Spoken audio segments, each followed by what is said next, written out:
உலக தமிழர்களுக்கு எனது அன்பான வணக்கம். வீடியோ பாக்குறதுக்கு முன்னாடி சேனல் பத்தின ஒரு குட்டி அப்டேட் மட்டும் சொல்லிடுறேங்க.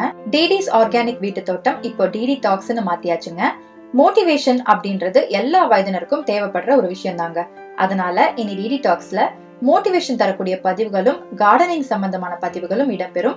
மற்ற பதிவுகளும் கார்டனிங் பதிவுகள் போல ரொம்பவும் உபயோகமானதாவே இருக்குங்க. மோட்டிவேஷன் பதிவுகளை போட ஆரம்பிச்சாச்சுங்க. இன்னும் நீங்க பாக்கலனா இந்த ஐ பட்டன் கிளிக் பண்ணி பாருங்க.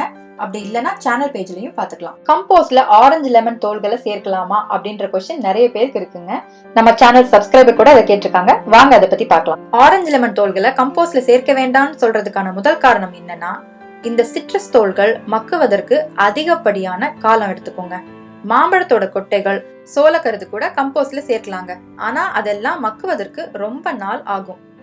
கம்போஸ்ட் நமக்கு ரெடி ஆனாலும் இந்த பொருட்கள்லாம் பாதி மக்கின ஸ்டேஜ்ல தான் இருக்கும். அப்படி இருக்கும்போது அதை தனியா எடுத்து அடுத்த முறை கம்போஸ்ட் செய்யறதுக்காக உபயோகிச்சுக்கலாம்.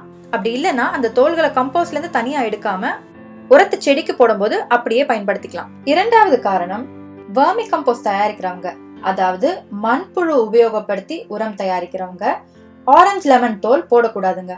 அது ஏன்னா இந்த தோல்கள்ல இருந்து அதிகப்படியான நறுமணம் வருங்க. அதிகப்படியான நறுமணம் வீசக்கூடிய பொருட்கள் மண்புழு உரத்துக்கு சிறந்தது கிடையாதுங்க. மூன்றாவது காரணம் என்னன்னா, ஆரஞ்சு லெமன் பழத்தோல்ல ஆயில் இருக்குங்க.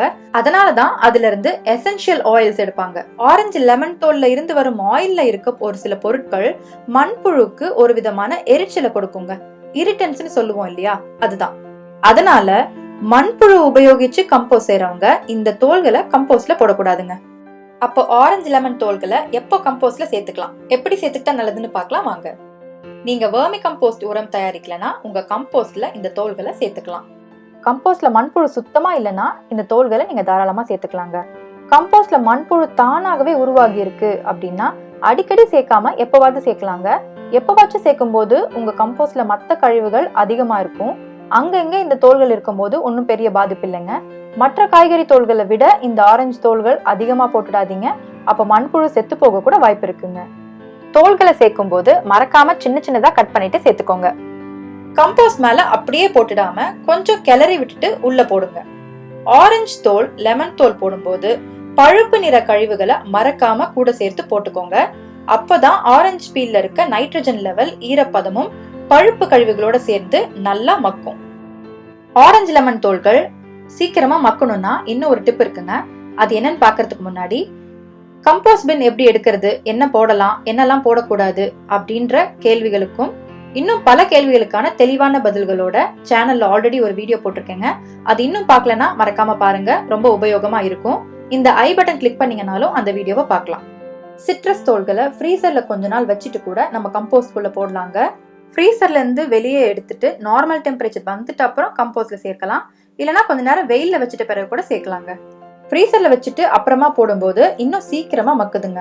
இந்த வீடியோ மூலமா என்ன தெரிஞ்சுக்கிறோம்னா, மண்புழு மூலமா உரம் தயாரிக்கிறவங்க ஆரஞ்சு லெமன் தோல்களை போடவே போடாதீங்க. மற்றபடி உங்க கம்போஸ்ட்ல சிட்ரஸ் தோல்களை சேர்க்கணும்னா இந்த வீடியோல சொன்னதுபடி சேர்த்துக்கலாம்.